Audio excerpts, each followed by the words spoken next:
안녕하세요. 축산경영 컨설팅 회사 미트뉴스의 남정윤입니다. 돼지고기 소비 트렌드와 한돈 품질에 대한 주제 발표를 시작하도록 하겠습니다. 먼저 2022년 돼지고기 수급 전망에 대해서 간단하게 살펴보겠습니다. 올해 수급 전망을 살펴보면 등급 판정 마리수는 0.2% 정도 증가할 것으로 보이고 생산량 또한 0.2% 증가할 것으로 보입니다. 지육 평균 가격은 지난해 4,722원보다 하락한 4,300원에서 4,500원 선으로 보수적으로 전망하고 있습니다. 그리고 수입량은 전년 대비 12.7%가 증가할 것으로 보이나 수익급이 다변화돼서 단가는 소폭 하락할 것으로 연초에 전망하였습니다. 그러나 우크라이나 사태 여파로 원자재 가격이 올라서 가격 변동이 심할 것으로 예상됩니다.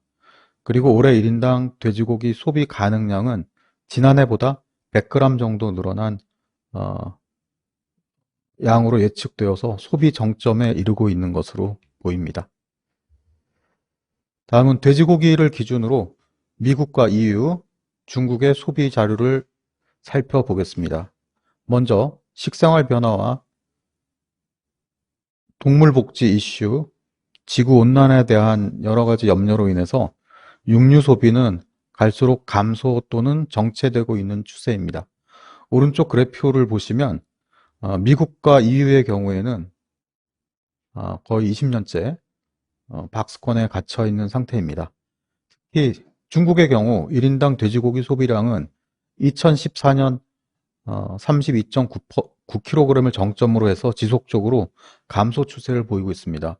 파이낸셜 타임즈의 보도에 따르면 중국이 ASF 영향으로 생산 체계가 무너져서 소비가 감소한 영향이 있긴 하지만 이미 그 전부터 돼지고기 소비량은 한 단계 낮아져 있다고 분석하고 있습니다. 우리나라를 보시면 1970년과 2020년을 비교해 보면 쌀 소비량은 마이너스 60%, 그리고 고기 소비량은 11배가 증가를 했습니다. 이는 2000년도에 연간 육류 소비량이 일본의 28.8kg를 제치고 31.9%를 기록한 이래로 지속적으로 소폭 증가하고 있는 상황입니다. 또한 올해는 최초로 1인당 육류 소비량이 쌀보다 2.4kg 많을 것으로 전망하고 있습니다. 특히 2020년 이전, 그러니까 2020년부터 2020년까지 매년 쌀 소비는 가파르게 감소했고 소비량은 급격하게 증가하는 추세를 보이고 있습니다.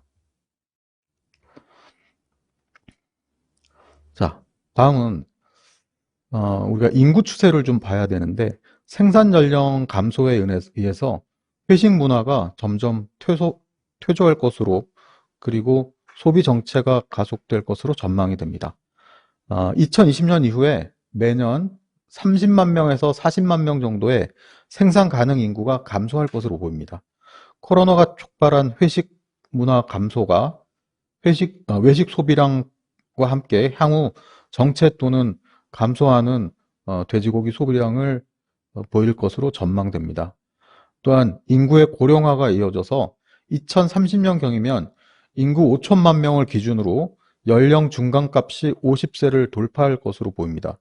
미국이나 EU와 마찬가지로 육류 소비량 감소세나 정체는 인구 구조상으로도 피하기가 어려울 것으로 보입니다.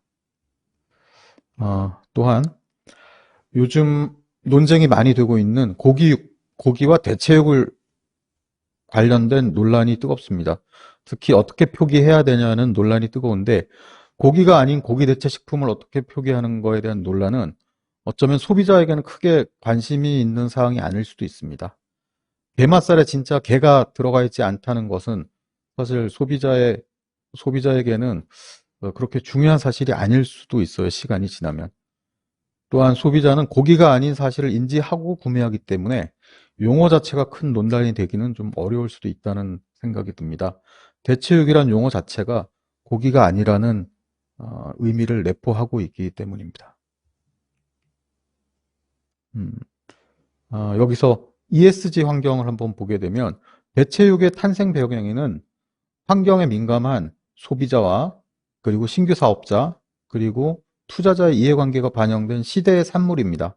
따라서 식재료 시장의 일부는 대체육이 잠식해 들어갈 것으로 전망이 됩니다. 특히 대체육 제품은 환경에 이로운 일을 하고 있다는 그린와싱, 즉 유사 친환경 행위를 추구하는 패스트푸드 기업이나 다른 외식 업체에서는 충분히 채택할 만한 대안 제품이기도 하고 마케팅 포인트가 될 것입니다. 자, 오늘의 질문을 두 가지 정도 한번 드려보겠습니다. 양돈업에 종사하시는 여러분들께서 가장 궁금하게 생각하시는 점은 어떨 것인가 한번 생각해 봤습니다. 첫째는 요즘 소비자의 돼지고기 트렌드는 어떨까 하는 것과 두 번째, 품질이 좋아지면 소비자는 더 많이 소비할까 하는 질문을 한번 해보겠습니다. 이 이야기를 시작하면서 미국의 베이컨과 한국의 삼겹살이 식문화로 자리 잡은 스토리를 제 개인적인 견해와 함께 말씀드려 보고자 합니다. 화면에 보이는 이분은 에드워드 버네이즈라는 분인데 오른쪽에 프로파간다라는 책을 쓴 분입니다. 이분은 원래 근대적 의미의 최초의 PR 회사를 시작하신 분인데 베이컨의 아버지라고 불러도 될 것 같습니다. 이분은 1920년대에 이미 PR 회사를 운영을 하고 있었는데 당시에 미국의 베이컨 업체 중에 4위 정도를 하던 비치너트 패킹이라는 회사가 매출 증대를 위한 자문 요청을 하러 이 회사에 들렸었습니다. 그때 에드워드는 제품의 맛이나 특징을 강조한 판매 전략보다는 오히려 새로운 수요 창출을 위한 전략을 세우기로 자문을 해 주었습니다. 그래서 당시 미국에서는 간단한 아침 식사가 별로 인기가 없었다고 합니다. 그리고 특히 베이컨은 인기 있는 메뉴가 아니었대요. 그래서 이 에드워드는 미국에서 가장 유명한 의사 단체를 찾아가서 든든한 아침 식사가 과연 식생활에 도움이 되는지에 대해서 설문조사를 했습니다. 그러자 4,500명 정도 되는 의사가 당연히 든든한 아침 식사는 건강에 도움이 되고 좋다라고 얘기를 했죠. 그래서 바로 얼마 후에 전국지에 그런 기사를 내요. 4,500명의 내과 의사들이 든든한 아침 식사를 권하다.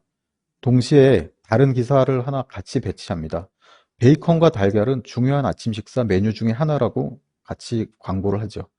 그래서 그런 광고가 지속되면서 아메리칸 브렉퍼스트, 그러니까 미국식 조식에 반드시 베이컨이 들어가야 되는 걸로 사람들이 인식하게 됐습니다. 그래서 베이컨이 사실 어찌 보면 주식으로 많이 사용되는 그런 식재료가 아니었었는데 이러한 PR 캠페인으로 인해서 역사상 가장 성공한 돼지고기 소비 캠페인이자 베이컨이 미국식 조식에 들어온 계기가 되었습니다.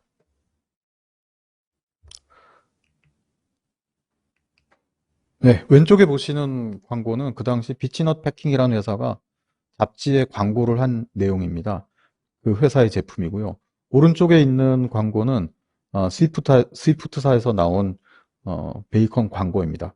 이런 광고가 지속되면서 베이컨이 들어간 아침 식사가 대륙식 컨티넨탈 브렉퍼스트를 대체하는 아메리칸 브렉퍼스트로 들어왔고 그러면서 베이컨이 조식의 가장 중요한 식재료로 들어오게 됩니다.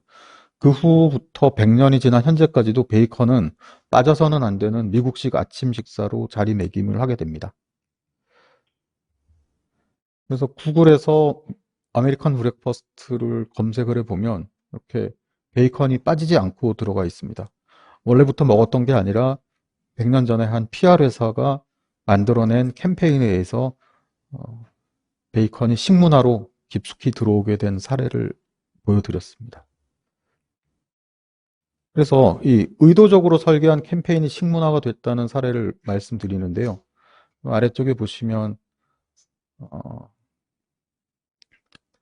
보통 1년 내에 없어지는 것을 이제 마이크로 트렌드라고 하고요. 1년 정도 지속되는 것을 패드, 그 다음에 3년에서 5년 정도 지속되면 트렌드라고 하고 10년 정도가 돼야 이제 우리가 메가 트렌드라고 부를 수 있는데 메가 트렌드가 30년 이상 존속하게 되면 이제 식문화라고 저희가 부를 수가 있을 것 같은데요.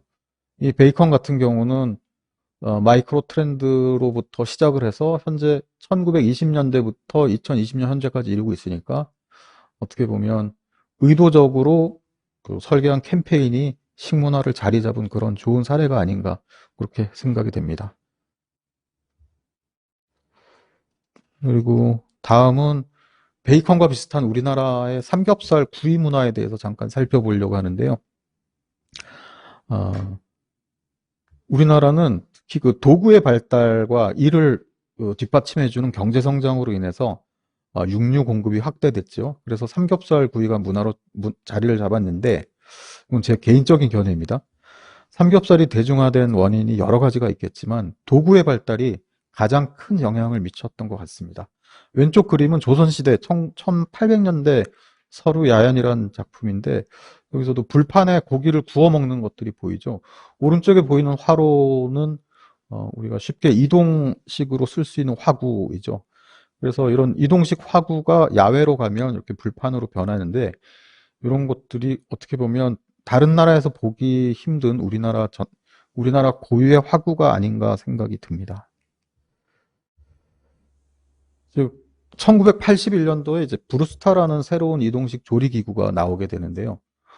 어, 이 브루스타는 고깃집 창업을 쉽게 만들고 우리나라 고기 문화를 발달하게 하는 1등 공신이라고 생각을 하고요. 이 어떻게 보면 모바일이라고 붙일 수 있는 화구인데 출시 초기에는 국이나 전골을 끓이는 용도로 이렇게 보시면은 고기구이는 아예 나와 있지가 않습니다. 국이나 전골을 위해서 만든 건데 이렇게 다른 용도로 또 전용하게 될지는 아마 만드는 사람도 잘 몰랐던 것 같습니다. 원래 이제 인터넷이란 것도 처음 나왔을 때는 근 10년 동안 그것을 사업화하기는 어려웠어요. 그렇지만 벤처붐이 지나고 나서 그 인터넷의 쓰임새를 알게 되면서 사람들이 그 인터넷의 진가를 알게 되고 우리 생활 깊숙이 들어오게 된 것과 마찬가지입니다. 지금 우리가 얘기하는 메타버스도 사실은 개념은 알고 있지만 그 메타버스로 어떤 식으로 수익을 창출할지는 아직은 제대로 구현하는 회사가 없고 계속 그러한 수익 모델이 나오는 것과 마찬가지로 이런 새로운 도구가 탄생됐을 때는 이것이 우리나라의 고기 구이 문화를 이렇게 발전시킬 거라고 생각한 사람이 없었을 것 같습니다. 그래서 브루스타가 나오고 나서 2년이 지나서 이렇게 1983년이 되어서야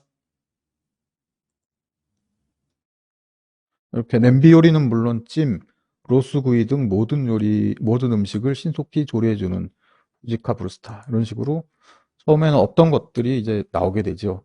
그래서 우리나라 고기 문화가 특히 구이 문화가 오늘같이 발달한 원인 중에 하나가 바로 이런 도구의 영향이 아닌가 생각이 됩니다. 컴퓨터가 많이 깔리고 스마트폰이 많이 깔려야 여러 가지 콘텐츠 산업이 발전되는 것과 괴를 같이 한다고 생각이 됩니다. 그래서 다음 페이지를 보시면 우리나라가 부탄가스 전 세계 90%를 생산하고 있습니다. 모르셨었던 분들도 계시지만 사실 부탄가스의 원조는 우리나라가 아닌가. 여기 위키피디아에도 그렇게 자료가 나와 있고요. 그 이후에 이제 에어프라이어라는 새로운 도구가 나왔을 때도 수많은 냉동 제품이 개발됐고 지금도 계속 개발되는 중입니다. 특히 이제 구이용 제품, 냉동 돈가스류 등이 다양하게 개발돼서 나오고 있고요. 전자레인지로 할 수 없었던 다양한 요리를 에어프라이로 할 수 있는 시대가 왔습니다. 갈비나 스테이크도 에어프라이로도 가능하고요.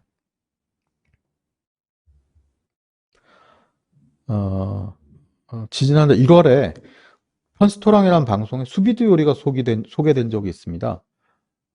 저온 돼지고기 풀드포크 제품인데요. 이 제품이 이제 그 편의점에도 출시되어서 판매되는 제품으로 나오고 있습니다. 이마트에서도 수비드 머신을 판매하고 있고요. 조리 시간이 10시간 이상이나 걸리기 때문에 우리나라 실정에 잘 맞을지는 모르지만 새로운 도구가 어떤 식으로든 소비자의 소비 생활에 영향을 미칠 것으로 예상합니다. 앞에 보여드렸던 그래프와 마찬가지로 처음에 이제 삼겹살이 브루스타와 함께 나와서 여러 가지 여정을 거쳐서 이미 30년 이상이 됐거든요. 보통 우리가 문화로 자리 잡는 걸 30년 정도를 보기 때문에 삼겹살이나 보쌈, 족발 같은 것들은 돼지고기에 있어서는 음식 문화를 형성했다고 보기에도 무리가 없을 것 같습니다.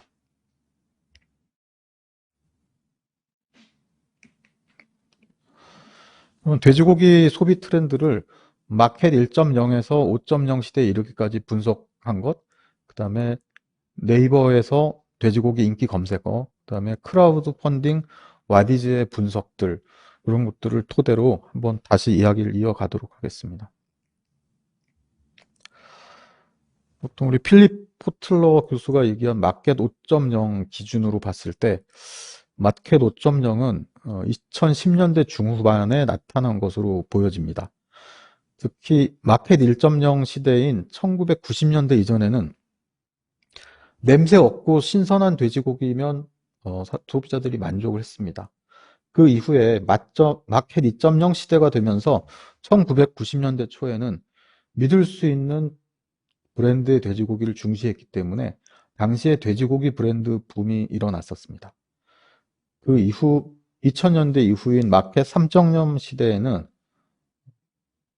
스토리 있는 고기, 친환경 무항생제 고기를 마케팅 포인트로 시장에 제품을 출시를 하게 됩니다. 그리고 2010년대에 접어든 마켓 4.0 시대에는 동물복지나 숙성육, 셰프와 셀럽이 추천하는 요리, 간편식 요리가 시장을 메우게 됩니다. 이어서 마켓 5.0 시대인 2010년대 중후반에는 특별한 체험을 중시하는 새로운 커팅이나 HMR, 밀키트, 스테이크, 바베큐, 이베리코 수입 삼겹살 등이 트렌드를 선도했습니다. 또한 신개념의 정육점을 표방하는 푸드테크 기업의 등장과 새벽 배송, 즉시 배송, 배달 서비스의 등장으로 제품과 서비스가 결합하는 형태로 발전하고 있습니다.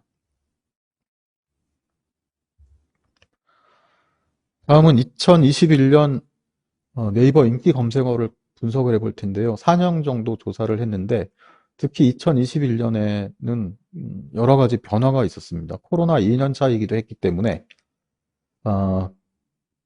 그 검색어 내용을 보면 역시 삼겹살은 부동의 1위의 강세 현상이 지속됩니다. 상위 20개 중에 5개가 삼겹살 관련 키워드였거든요. 삼겹살, 대패삼겹살, 통삼겹살, 오겹살, 냉동삼겹살 이렇게 5개나 상위 검색어를 점령했고요. 특히 괄목할 만한 것은 2021년도에 최초로 돈마호크라는 검색어가 등장을 했는데 들어오자마자 이제 2위를 차지했어요. 이건 토마호크의 대체제로서 캠핑용이나 인스타그램 블로그 포스팅 용도로 많이 소비됐던 걸로 보여집니다. 그리고 특히 이제 코로나 시대에 캠핑 용도의 검색어가 많았는데요. 돈마호크, 등갈비, 스페어립 같은 것들은 이제 주로 캠핑용 용도의 키워드였습니다. 또한 이베리코에 대한 호기심과 관심이 많이 감소했는데요. 2018년 이래로 지속적으로 관심도가 떨어지고 있는 상황입니다. 반면에 제주도 돼지고기에 대한 선호도는 증가하고 있습니다.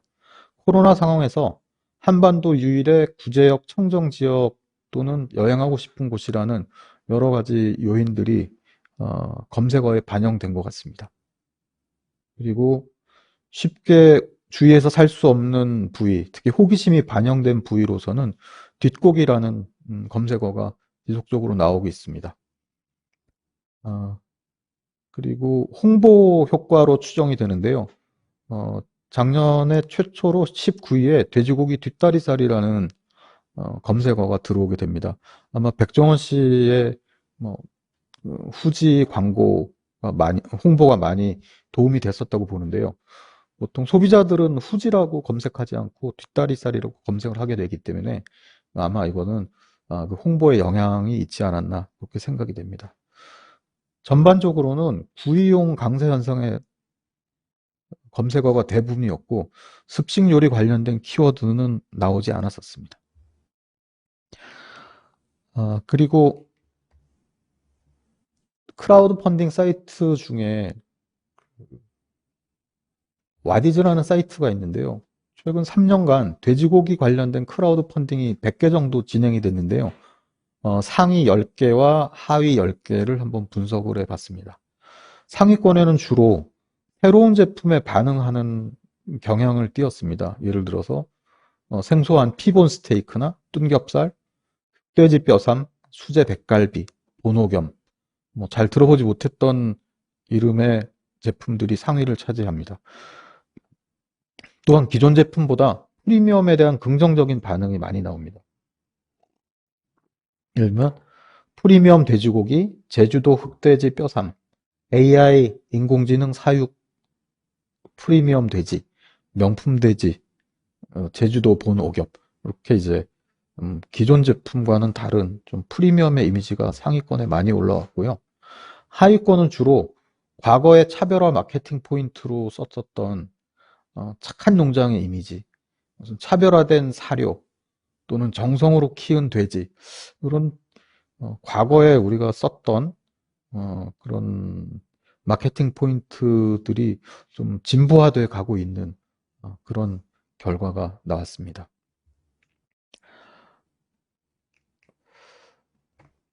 네, 다음은 코로나19 상황에서 돼지고기 소비 분석을 좀 해봤습니다.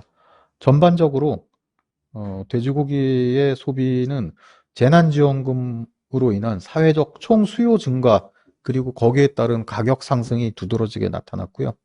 글로벌 공급 체인 비용이 상승하고 예를 들어서 해외 인건비나 수입사료, 수입 운임들이 늘어나다 보니까 생산비가 상승하는 결과도 같이 나왔습니다. 그렇지만 향후 수입 냉장육의 수요는 증가할 것으로 보입니다. 나름대로 국내산 생고기를 어느 정도 일정 부분 대체해 나가고 있는 경향이 보이고 있습니다. 그래서 코로나19 상황에서는 인터넷 주문이 증가했다라고 응답한 소비자가 49.8% 정도가 나왔고요. 상대적으로 이제 줄었다라고 보는 섹터는 백화점으로 19.2% 정도가 코로나 영향으로 백화점 쇼핑이 줄은 걸로 나오고 있습니다. 네. 다음은 2021년에 특히 한돈 구입 경험률이 수입산 경험률의 2배 정도가 나옵니다. 아무래도 집밥 영향이 있다 보니까 집에서 살 때는 수입보다는 이제 한돈을 많이 찾게 됐기 때문에 가정 내 소비가 증가했기 때문에 한돈에 대한 그런 소비가 훨씬 많지 않았나 그렇게 분석이 됩니다. 또 한 가지 주목할 시장은 코로나 상황에서 밀키트 시장이 엄청나게 성장을 하고 있는데요. 국내에서 제일 큰 밀키트 회사인 프레시즈의 매출이 작년에 2천억 정도가 됐어요. 전해보다 700억 정도가 늘었는데 이건 중소기업으로서 상당히 많이 는 겁니다. 그리고 쿠팡이 작년에 이제 22조 정도 매출을 했다 그러는데 그중에 밀키트나 축산 제품의 비중이 상당히 높습니다. 특히 냉동 제품. 그리고 마켓컬리도 작년에 3조 원 정도 매출을 했는데 밀키트와 축산 제품의 비중이 상당히 높은 곳으로 알려져 있는 회사입니다.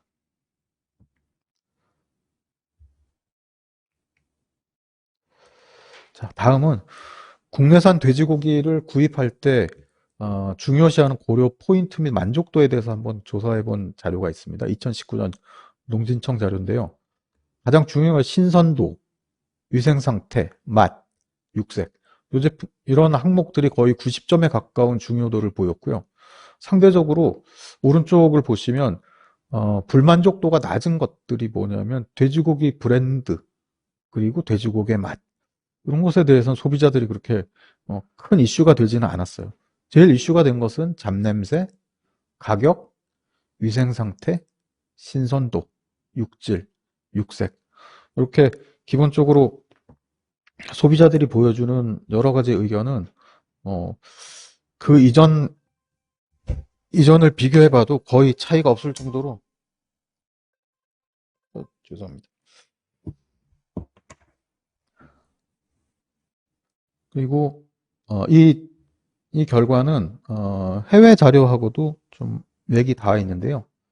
오하이오 대학교에서 돼지고기 선호 특성 질문을 했는데 여기서도 신선도, 안전도 그런 것들이 사실 소비자들이 가장 그 관심이 있는 포인트가 됐습니다. 특별히 냄새에 대한 이슈가 없다는 것이 이제 조금 특이했고요. 우리나라의 절반 수준의 가격 정도라서 가격 관련 이슈는 없는 것으로 조사가 됐습니다. 그러니까 오늘 말씀드리고 싶은 것 중에 하나가 돼지고기 품질 관련해서 위생 요인과 만족 요인에 대해서 좀 말씀드리고 싶은데요. 특히 이제 돼지고기는 불만이 없는 상태를 유지하는 것이 품질을 더 좋게 하는 것보다 소비자의 만족도에 더 영향을 많이 끼친다는 겁니다. 예를 들어서 잡내가 없다라고 하는 것 때문에 사람들이 꼭 사야겠다라고 구매 동기를 강력하게 갖는 것은 아니고 오히려 잡내가 없는 것은 정상 상태이기 때문에 불만이 없는 상태를 유지하는 그 섹터를 저희가 위생 요인이라고 하거든요. 그래서 오히려 기본을 지키는 규격도 내 생산, 규격품을 생산하는 것이 현재까지 소비자들이 가장 원하는 그런 내용이었습니다. 다음 빠르게 보시겠습니다. 예를 들어서 품질을 막연히 이렇게 좋게 하면 소비자들이 많이 살 거라고 하는 생각이 많을 수 있지만 실제로 스위스 아미나이프가 저렇게 70가지의 성능을 가진다고 그래서 사람들이 더 좋아하지는 않거든요. 그래서 기본에 충실한 것이 중요하지 않은가 하는 생각을 해봅니다. 그리고 소비자가 원하는 품질에 대해서는 소비자들이 명확하게 이야기를 하고 있어요. 그래서 피터 드러커의 얘기로 측정하지 않으면 관리할 수 없고 관리할 수 없으면 개선시킬 수도 없다고 하는데 소비자가 원하는 구매 포인트를 정확하게 얘기를 하고 있습니다. 특정 관리 가능한 돼지고기 기본 품질은 육질, 그다음에 기능성이 더 좋은 돼지고기, 잡내가 나지 않는 돼지고기, 지방 함량이 적은 돼지고기, 육즙, 육색 이렇게 명확하게 소비자들은 원하는 기본 품질에 대해서 이야기를 하고 있어요. 다음 페이지를 보시면 소비자가 원하는 돼지고기의 맛 기준은 세 가지입니다. 연도, 다즙성, 풍미 이 세 가지입니다. 그래서 이, 이 자료는 2013년과 2019년을 조사를 해보더라도 소비자가 제시하는 기준은 이렇게 동일했습니다.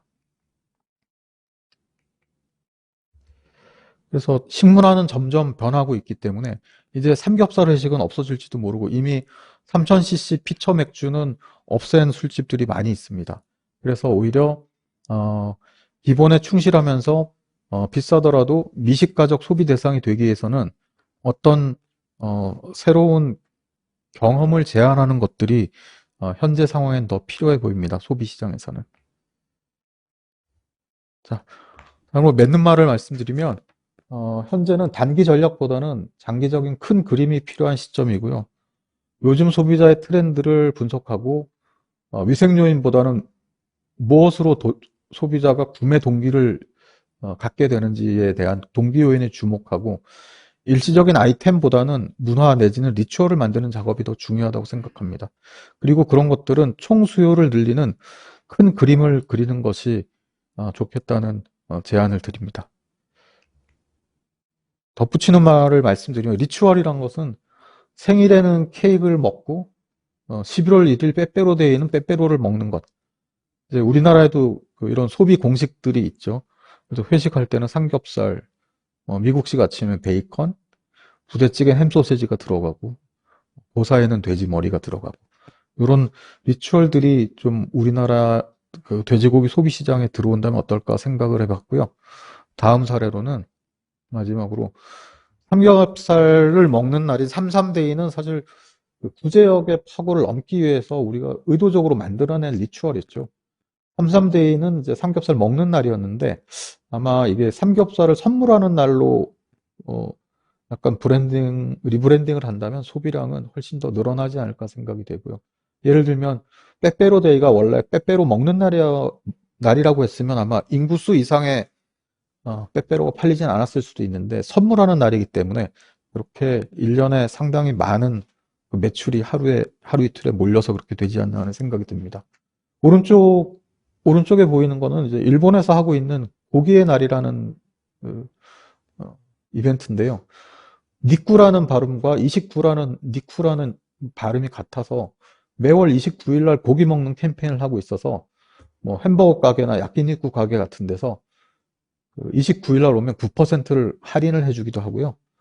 더 나가서 아예 9일, 19일, 29일에 오면은 할인을 해주는 이런 행사도 하고 있습니다. 이거는 이제 제가 덧붙이는 말로 한번 말씀을 드렸고요. 결국 이제 기본을 지키면서 총 소비를 어떻게 하면 진작할 것인가, 그것들이 이제 양돈 산업의 큰 화두가 되지 않을까 그렇게 생각합니다.